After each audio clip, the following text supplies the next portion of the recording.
I am a recreation programmer for the city of Mississauga, and this is Saga Connections for Older Adults. And we are happy this month to have a lot of presentations from both internal and external presenters, which is fabulous. I'm learning so much, and I just want to say thank you for joining us. And Libby, did you want to say anything? I would reiterate the same. Every time I hear parks and library, I learn so much, and it just shows how we're constantly evolving and changing and responding to customer feedback. So I'm excited for today's session too.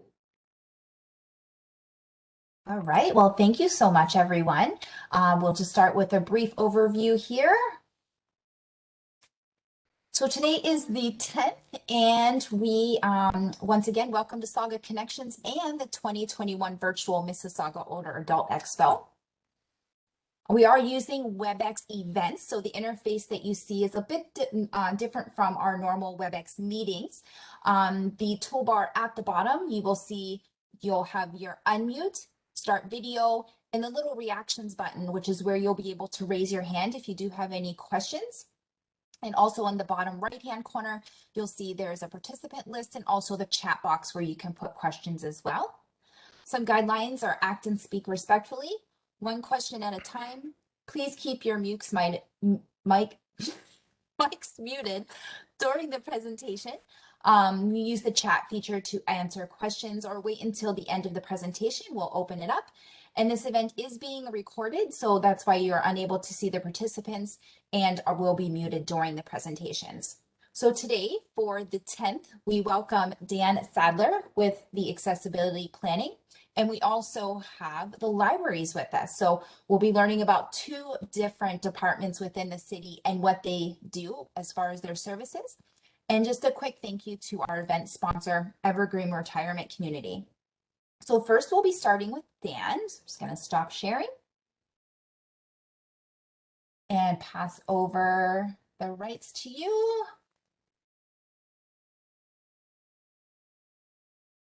All right, here we go. Well, thank you and welcome, Dan. You should be good to go here. Yep. Sorry, just 1 second. Yeah. It started to do the thing I was worried about with sharing the wrong screen. We'll let you know if it comes up. Okay. Okay, so where are we? I think I don't do this once a day.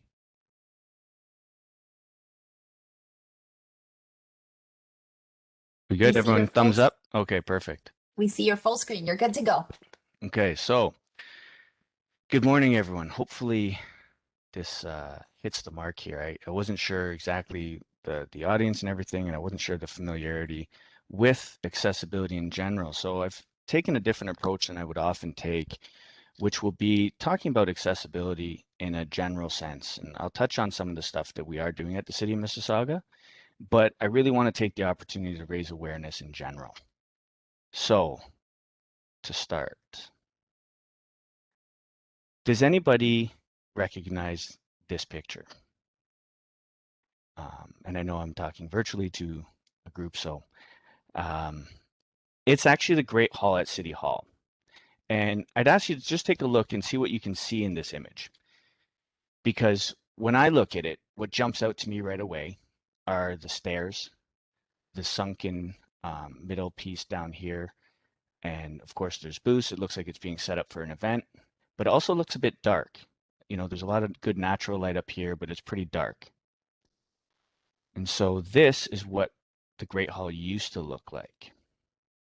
Now it looks like this. This is an artist rendering, but the point is that the ground floor has been filled in, and it's a much more usable space. So just think about what you're seeing in this image. Aside from the raised floor, there's a lot more light. There's added visual cues throughout to tell people where they can go and what they can do. One thing you can't see is that there's newly installed sliding doors to make it more accessible, as well as a new accessible ramp. And it just makes the space a lot more functional. Even if you weren't in a wheelchair, in the previous picture, Many people have sore knees or hips, something I'll talk about later on, but they could also have other conditions that make going up and down stairs challenging or painful. So making one of the key spaces at City Hall much more accessible and functional was a huge step forward for us. And so when I look at this image right here versus the previous one, I see a much more accessible space, one where everyone can kind of gather and participate, and you could have a large different number of events held in this space, whereas in the previous, you're a lot more limited. So why is accessibility important? Today I'm going to talk about the who, the why, and the what of accessibility. So who accessibility affects, why everyone should embrace good accessibility, and what we can all do to improve things. But before I get into that, I want to first provide you with a bit of information about the city and a little bit about my background. These stats are based on the 2016 Stats Canada census. That pulled out that our community is 57% visible minority, 53% of the population are immigrants, 24% have a disability, and the median age is 40. 24% is a huge number. I'll just also note here for a second, disability doesn't discriminate based on anything. Doesn't matter what your level of education, your race, your ethnicity, gender identity, religion, or socioeconomic status, or any other kind of identifier. It doesn't matter. It doesn't discriminate. It doesn't matter. You can be disabled no matter what, however you identify. And with Mississauga being such a large city, for those who aren't aware, we're ranked third in population in the province, behind only Toronto and Ottawa. And based on our population, 24% equals about 174,000 people, which is a pretty big number. And it's actually such a large number that if all of those people that have a disability in Mississauga got together and created their own city, it would actually be the 14th largest city in Ontario. So it would put us ahead of Greater Sudbury, Oshawa, Barrie, Guelph, Waterloo, Kingston, Whitby, and obviously so many more. And you think that with this many people with disabilities, there would be so much more awareness. I just noticed I missed a zero on that. That's going to bother me. But you'd assume there'd be so much more awareness out there, but there isn't. And I can say that I'm actually living proof of that. Because back in 2006, I just finished my master's degree at the University of Waterloo, and I took a contract position as a policy advisor at the Ministry of Health. I was about to propose to this beautiful girl in this picture, or I guess I should say lady, since there's 3 other girls in there. But I wanted to have a permanent job before I did. And that's when I saw a posting at something called the Accessibility Directorate of Ontario. When I started to learn so I applied and I got the job, but I didn't know the first thing about accessibility. And when I started to learn about it, I actually felt really bad about my own lack of knowledge about something this important. It's such an important issue going on in my own lifetime, in my own community. And then everywhere I went, I started to notice how inaccessible things were. And we all know people don't go out and intentionally make things not accessible on purpose. They just weren't aware. But it happened, and it continues to happen, and it has a massive impact on everyone. So I worked at the directorate for 5 or 6 years, and I was a second AODA inspector for the province. And unfortunately, the first one to actually issue a penalty against an organization for not complying with the Accessibility for Ontarians with Disabilities Act. So as my family continued to grow, I looked to move closer to home, so I took on the role of Accessibility and Diversity Coordinator at the town of Oakville. And it was here where I really saw, kind of the rubber meet the road, and I was on the front lines, and it was interesting. I went from creating standards and regulations to now having to implement them.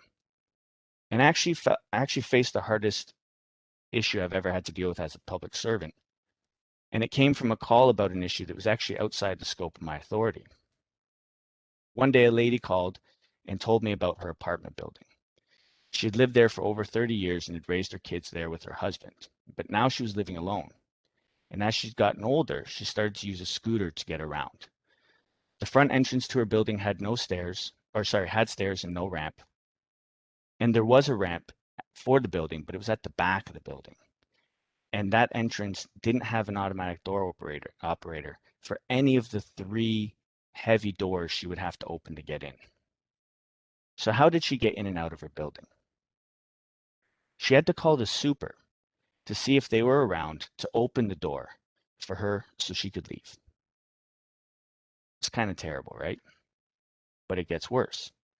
She had to hope that when she got back, the super would actually be around to let her in, or else she would be stranded. Think about that for a second. Her home for the past 30 years, and now she couldn't leave without help, and had to hope that whenever she did, someone would be there to help her back in. She contacted the property management company, but they said installing a door operator was too expensive, and they weren't required to do a renovation like that. So she called and asked me for help. So I did what any good public servant would do, and I told her I couldn't. I'm kidding, but only a little bit, because it actually was outside of the scope of the authority of my position and the town. We couldn't make the management company install one. So even though I kind of wasn't really supposed to do much else other than that, I worked with her, and I helped her write a registered letter to the management company. And they didn't respond. She called me crying, and that was really tough. But what made it was that much tougher was she wasn't much older than my mom, who also lives alone. That kind of made it a bit of a mission for me now. And I'll save you all the other details, but she started a case with the Ontario Human Rights Tribunal against the company. And as soon as the company were notified about the case being filed, ta-da, door operators were installed. So she now lives in her home, where she lived for over 30 years, and she can now come and go as she pleases, just like we all should be able to. I left the town of Oakville a couple years ago to come to the city of Mississauga. I grew up in Mississauga. It was a good opportunity, and it gave me an opportunity to have a bigger impact. So now let's talk about impact. Who does accessibility impact? When we talk about accessibility, what's the first thing most people think of?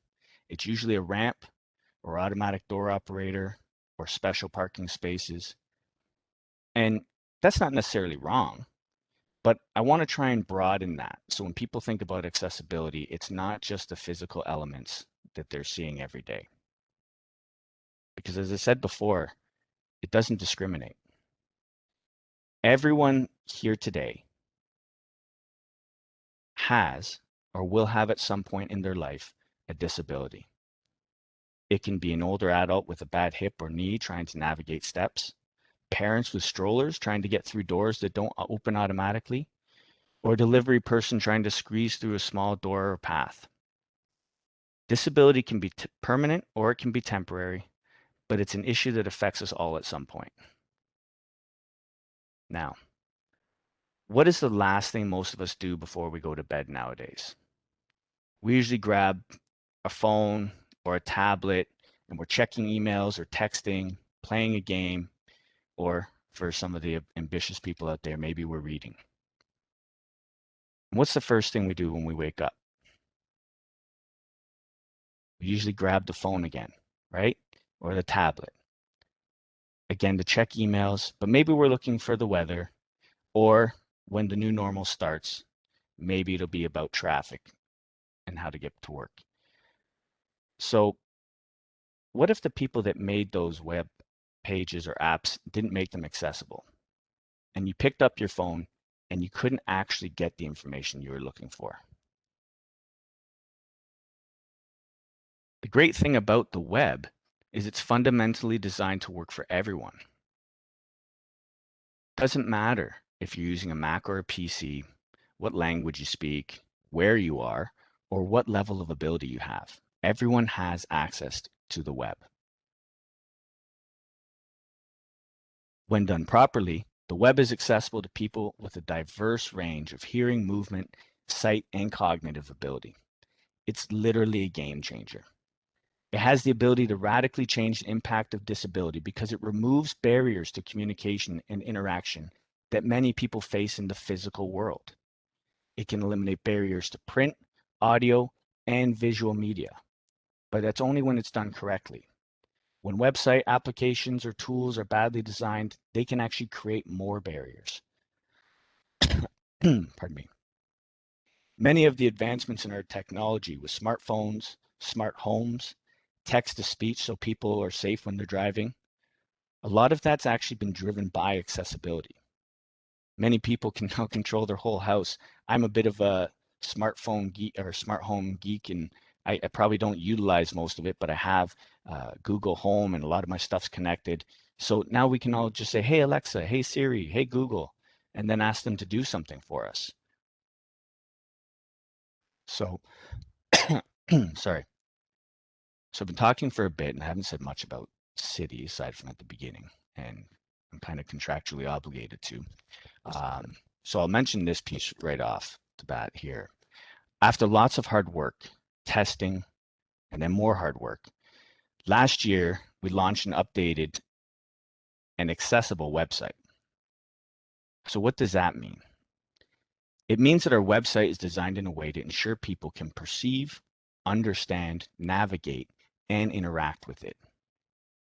But what it really means is that our residents can now access information they want or need, regardless of their ability. And you might be surprised to know, Mississauga is actually one of the few municipalities in Ontario that has an accessible website.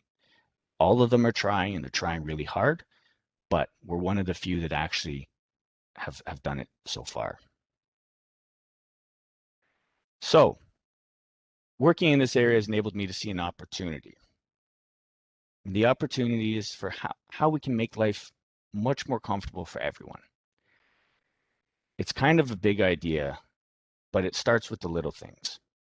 Making our service counters accessible, installing visual fire alarms in all city facilities, installing mobility device charging stations at our facilities. That's the image on the right.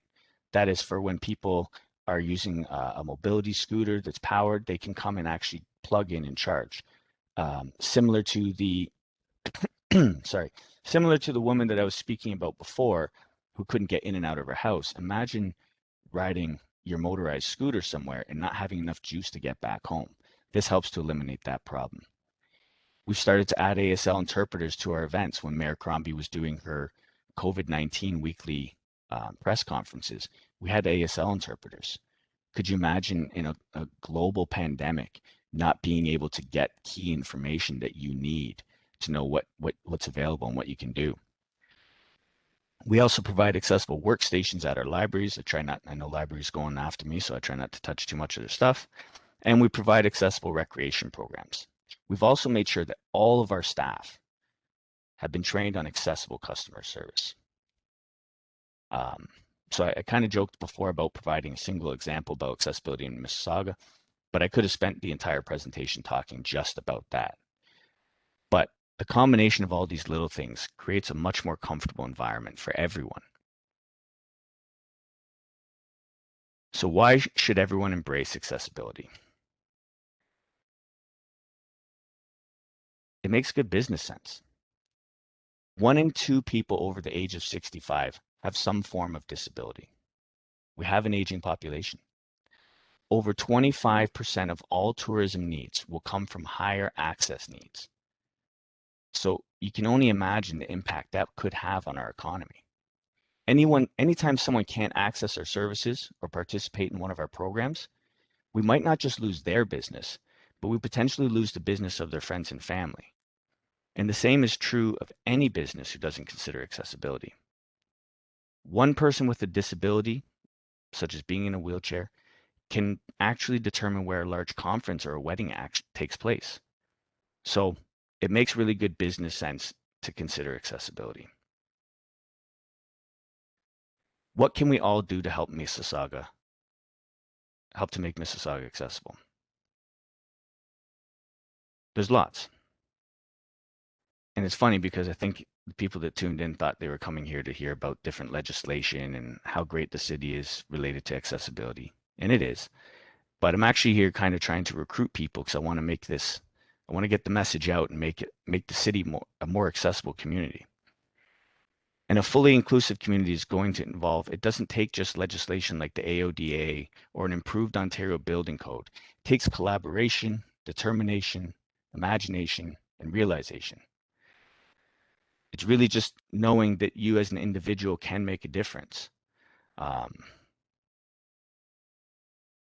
So I'll just show you the evolution of Mississauga, or evolution of accessibility in Mississauga. And I'll note a couple of these things because legislation does play a role. The first thing that happened in 2001 was the Ontarians with Disabilities Act became law, which was the precursor to the 2005 AODA, which is what governs accessibility in Ontario. In 2003, though, we established an Accessibility Advisory Committee. This is a great partnership we have. It's a committee that's made up of residents in Mississauga, most of which have a disability or represent a special interest group related to disability. And they come and we consult with them on everything. They provide such great feedback to us. They were key in helping us to make sure our website was accessible, where they actually came in and did the testing with our coders and developers. Then there's some other different standards that came out, but in 2015, the city developed its own accessible design handbook, and it's a must. Anytime we create or construct a city facility or renovate, it has to meet these design standards, which are basically the Ontario Building Code on steroids for accessibility. It's amazing. In 2016, the Meadowvale Community Center received an award for barrier-free design. In 2016, we established our staff accessibility resource team, which has representatives from all the departments. And these people are champions. So they go out into their departments and get the word out about accessibility. We also have our second multi-year accessibility plan that will be coming to a close at the end of next year. And we just keep going. But it's been a huge endeavor to get us to where we are, but there's still a lot of work to go. So because of that work, I'm going to ask the people that are here to do two things. Well, we're in the middle of a global pandemic, but we're starting to open up businesses. There's kind of pandemic's not the right word, but I've found that people seem to be a lot quicker to complain about everything. So because we're so quick to complain about everything, the good needs to be recognized and celebrated as well, because that will encourage more positive change. So if you go to a local business or a city facility and you notice good accessibility, just take a second and let them know, compliment them. That will always make them strive to do even better. And the flip side of that is if you do see a way that a local business or the city can improve accessibility, even if it's just a little bit, make them aware. It benefits everyone. And the effect that you can have will carry on. So don't be afraid to make those suggestions. I started out on this journey having no clue whatsoever about accessibility, and I stumbled into a job focused on it. It didn't just impact me, but it impacts my friends and family, and basically anyone that'll listen to me which the number seems to be dwindling as I go on. But they all know more about accessibility and inclusion now. So it matters. It will have an impact on you at some point, and I know that we can all make a difference if we try to just kind of spread the word and help increase awareness. An accessible community is really a big inclusive community and makes everything better for everyone. So with that said, I did want to let everyone know that, Katie, can I just, is it easy enough to just jump in and use, oh, here, I'll go to the website this way. I'm going to just take you quickly to the City of Mississauga website so you can see where the accessibility page is. I'll put the link in the chat as well so everyone can copy that and take it away.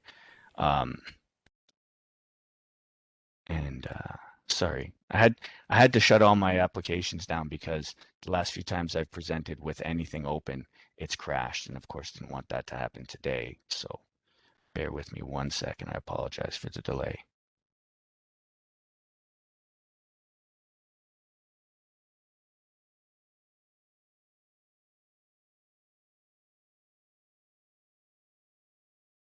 Are you able to see the web page? No, not yet. Okay. Oh, I see something coming. Yep, perfect. Okay, perfect. So this is the City of Mississauga website. If you type in accessibility into the search bar, one of the top links will be here. This provides information on our Accessibility Advisory Committee, that great partnership I mentioned earlier. There's also links to our different plans and reports. Our multi-year accessibility plan is kind of like our governing document. It guides us moving forward. Our design standards I touched on. It has links to accessible public transportation, our inclusive recreation programs, and accessibility at the library. If you have any questions about any of the programs or anything like that, please don't hesitate to email me, daniel.sadler@mississauga.ca. I'm sure the information will be provided to everyone. But yeah, that's kind of the end of the presentation. I just want to let everyone know where they could go to get more information. But I appreciate your time listening to me today. I hope you got something out of it. Thank you. That was wonderful. And I know I was happy to have you on today because of some of those items that you spoke about. Like even internally, we don't know. So it's great for us to learn and for our participants to learn as well. That was excellent. Hopefully you can stay with us. We're going to jump over to Definitely. Elizabeth, and then we'll open the end for a question and answer in case anyone does have any questions. You can put them in the chat as well, and I'll monitor those and we'll bring those up at the end. So welcome, Elizabeth. I'm going to pass this over to you so you can start and share your screen with us. Okay, let me just pull up my PowerPoint. Okay. Bear with me for 1 sec. And you'll have to also confirm that the view is the right one. It's always Definitely. challenging with double screens. Okay.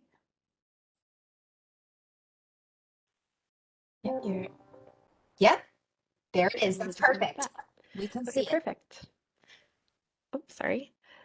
Good afternoon, everyone. So my name is Elizabeth. I work for the Mississauga Library. I had a really hard time deciding what to put into this presentation today. There's a lot that the library offers, so I'm really excited to share that with you today. Okay, so let's start with update on library services. So things are constantly changing because of provincial restrictions. So I wanted to share with you what we're physically doing first. So right now the library is offering contactless pickup. So what that means is our our drop boxes for returns are open at all 18 locations. And we also have contactless holds pickup available at all 18 library locations by appointment only. So what this means is you would search in our catalog for those physical materials, place them on hold, and when they're ready to pick up at your location, you would just book an appointment to pick those up. We put it on a table and then you grab that. But we are really excited for when we can finally welcome you back into our buildings. We miss you. We miss our customers coming in and having those interactions. So this is a bit of a new update, hot off the presses. So because of the shifting of provincial restrictions, computers are available for booking at Burnhamthorpe, Malton, and the pop-up location at the Living Arts Centre starting next week. So that's starting on Thursday, June 17th. So keep an eye out for that if you've been wanting to use our computers. So pop-up location, for those of you that don't know, Central Library closed in March for renovations for the next 2 years. So it's going to reopen March 2023, and it's going to be a brand new space and building. But we got you covered. There's a pop-up location right across the street. Study spaces still aren't available. And we always post our updates on at mississaugalibrary.ca/info. So at the end of the presentation, I'll post all the links that I mentioned during the presentation, just so you have a quick access point to get those.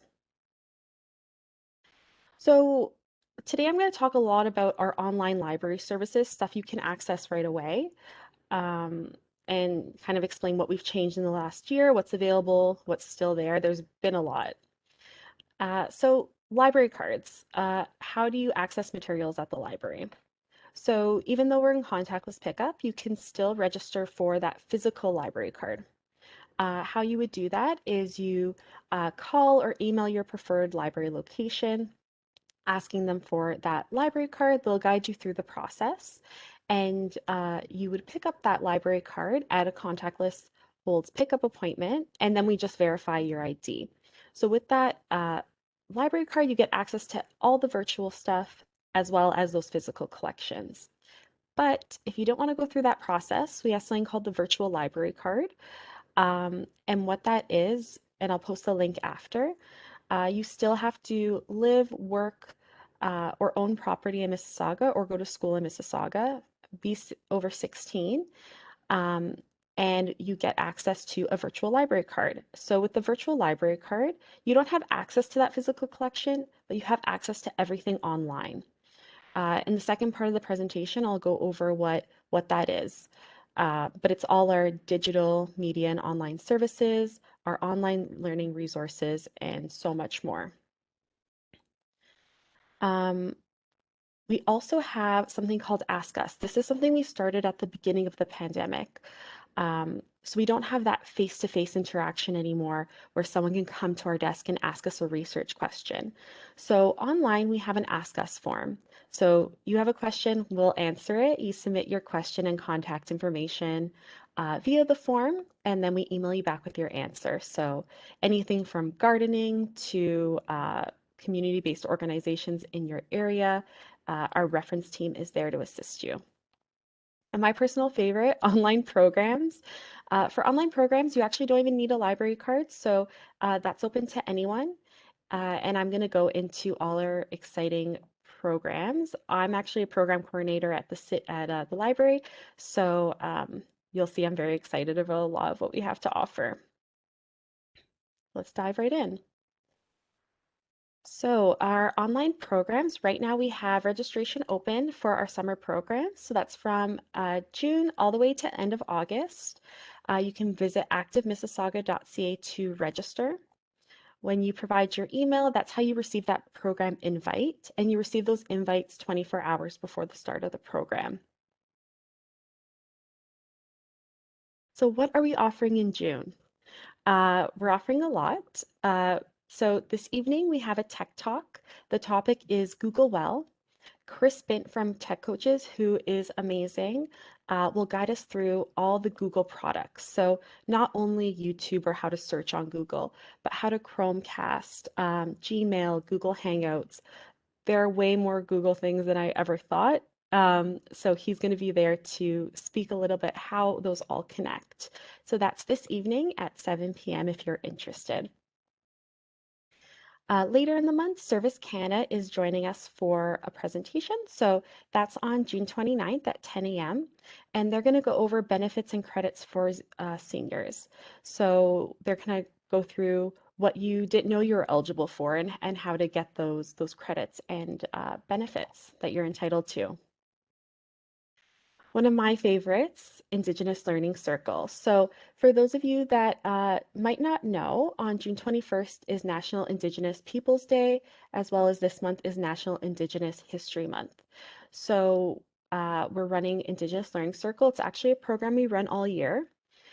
We run it it's a partnership between the library and our Elder Kat Krieger. He's amazing. These sessions start with a virtual smudging ceremony, and then he guides us through discussion, and then there's time for questions. So it's an opportunity to learn about Indigenous people and their culture. Those are on Tuesday evenings, so June 15th, June 22nd, and June 29th at 7 p.m. Like I said, we run it from September to June, and then we take a summer hiatus. So if you're interested, we're actually ending on your connections calls to action, which is very timely this month with the news in BC. So I do hope you would join us.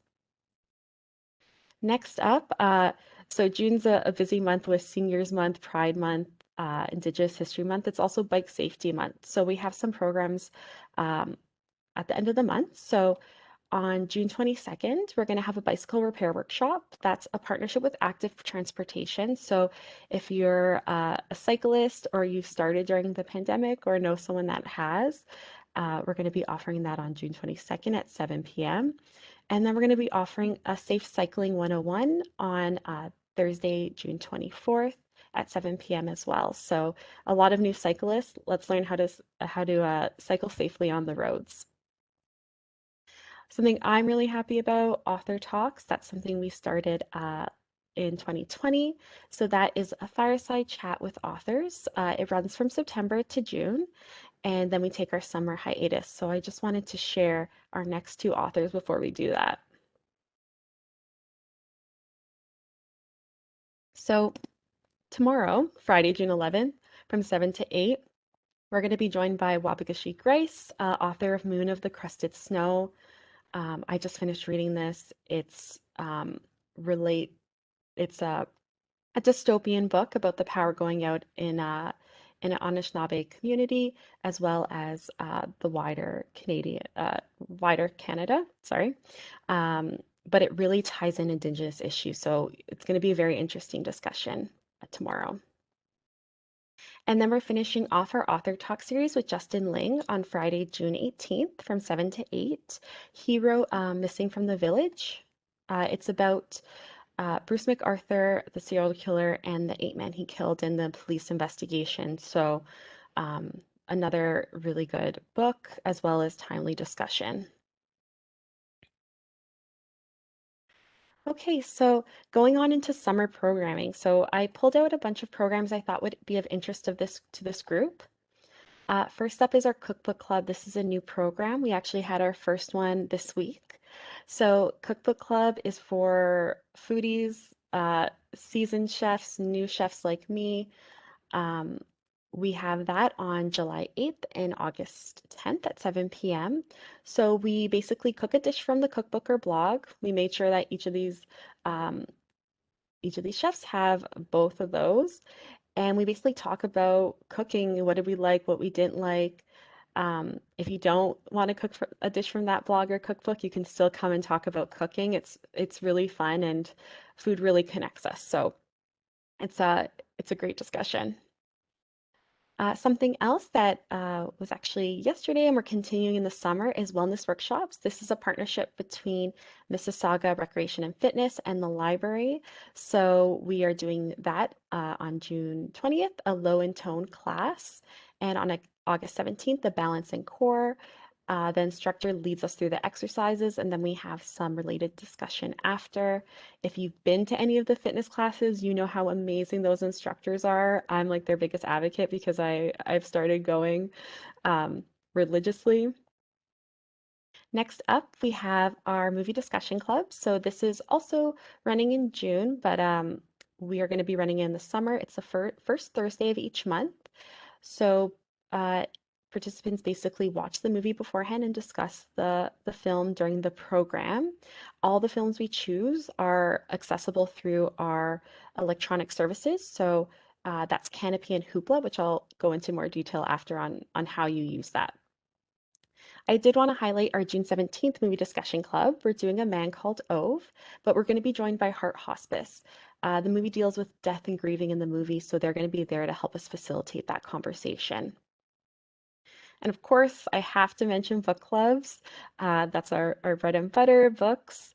So we host book clubs on the third Wednesday of each month, a 10 a.m. morning session, and then on the fourth Thursday of each month, a 7 p.m. evening session. So that's in June, but also July and August. Okay, something we started this year is our Take and Make. It's a new concept for us, but I wanted to share it with you today. So Take and Make is basically you take a kit and you make it.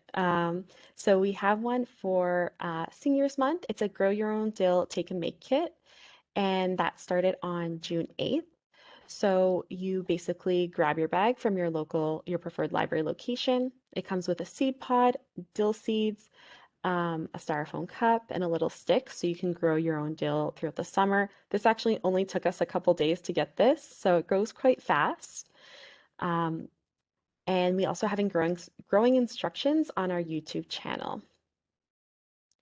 Starting on June 22nd, we're going to have bike safety kits that you can pick up at your local library location as part of Bike Safety Month and our partnership with Active Transportation. So it'll have like a little bell, a light for your bike.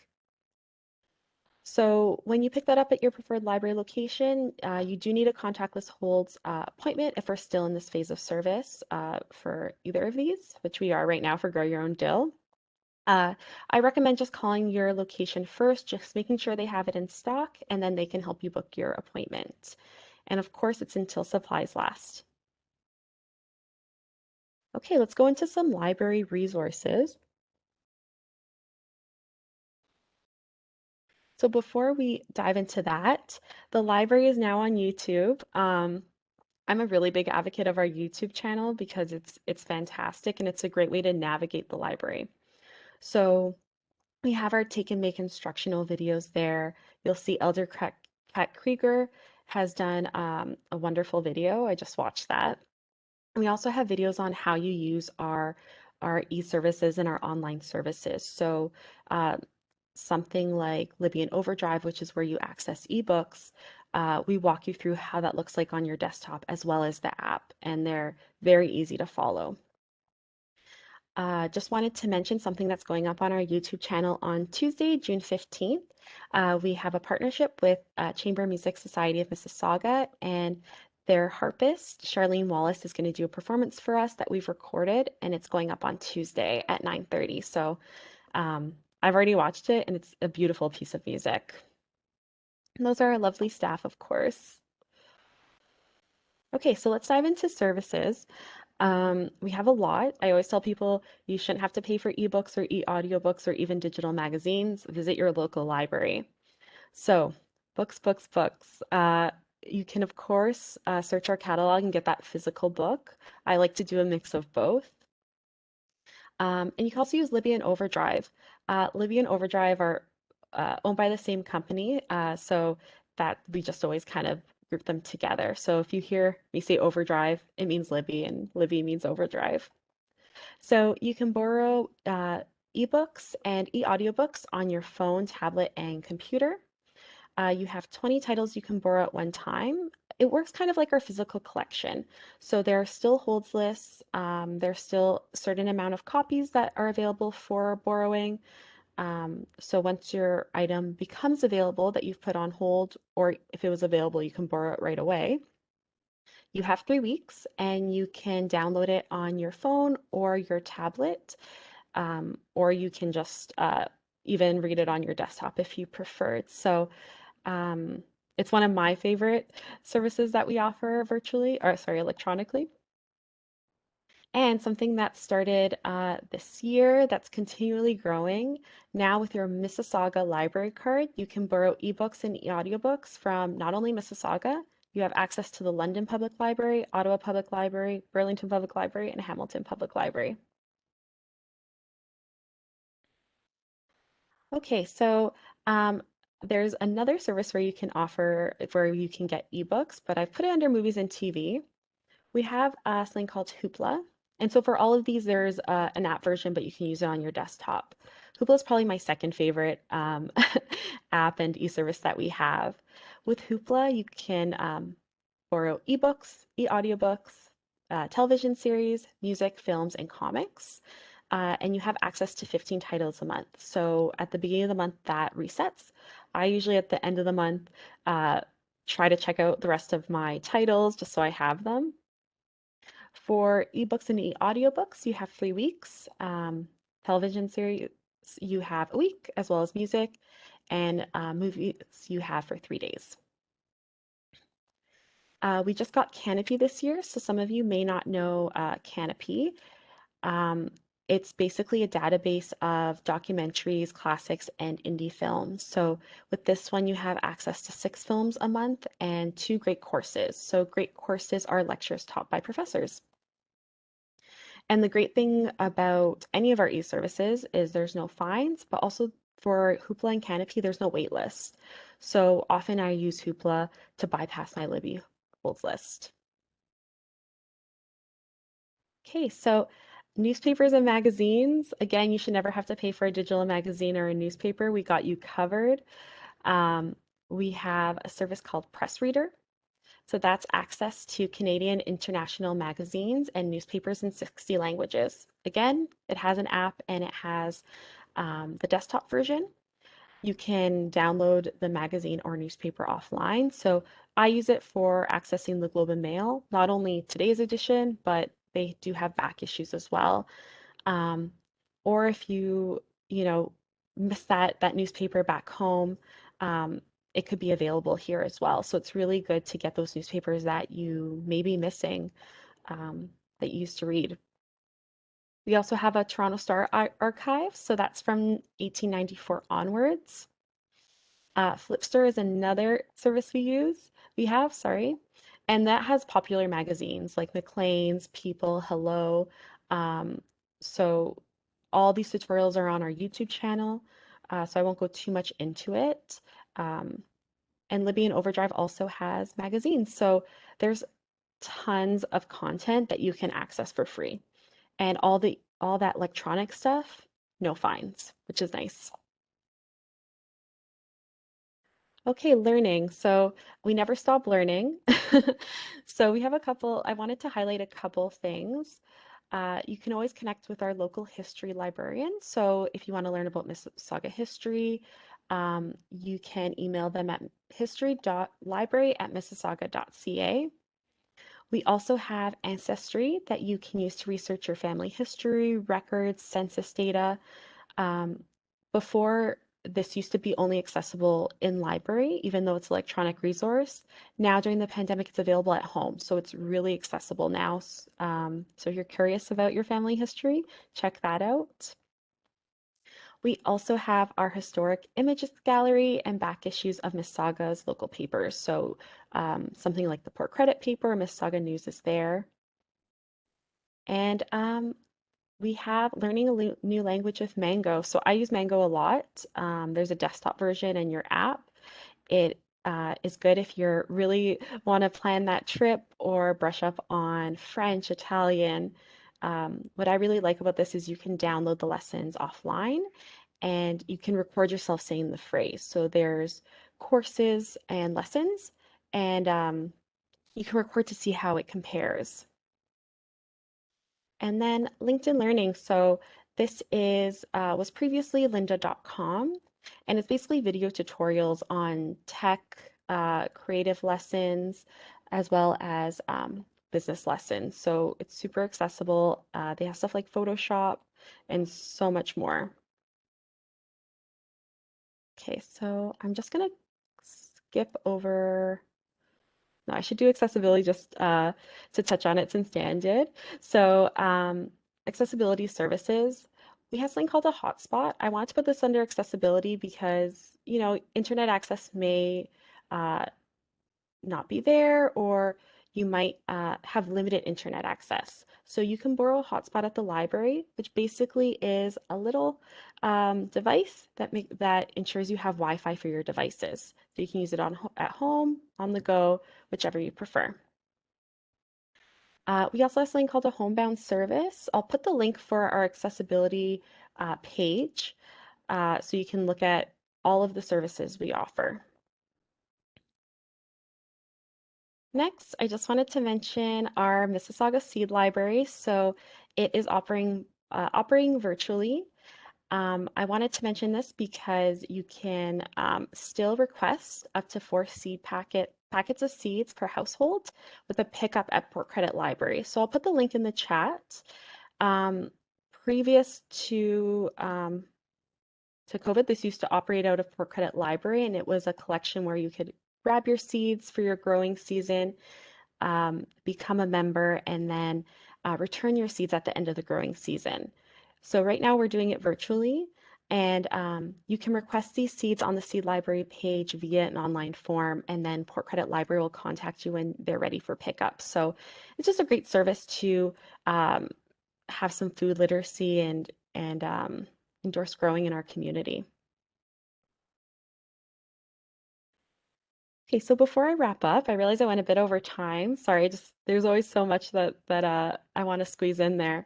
I wanted to end with Open Window Hub because it's just such a great service that we offer, and um, it is something that these 3 layers are just phenomenal. So it helps at-risk individuals and homeless people in Mississauga who need advice and support from a qualified social worker. So it helps connect young people and adults with treatment, housing, and employment. So um, you might know someone in your life that might need this someday. So I'll put the link there, just all the information's there. There's also shower access at all 3 of these places. Okay, so please connect with us. Those are all our social media channels. We also have an e-newsletter that comes out bi-weekly that I'll also share in the chat. I'm just going to grab that. And if you subscribe to this e-newsletter, you get updates bi-weekly on all the great things that are happening. Thank you so much. That was Thanks. wonderful. Sorry There for was going a- over time. Oh, no, you're fine. That's absolutely fine. There was a ton of great information that was included in there. I know I didn't know about the Dale kits or the upcoming bike kits. My kids are gonna love that. That's amazing. So much going on over at the library and lots of great resources.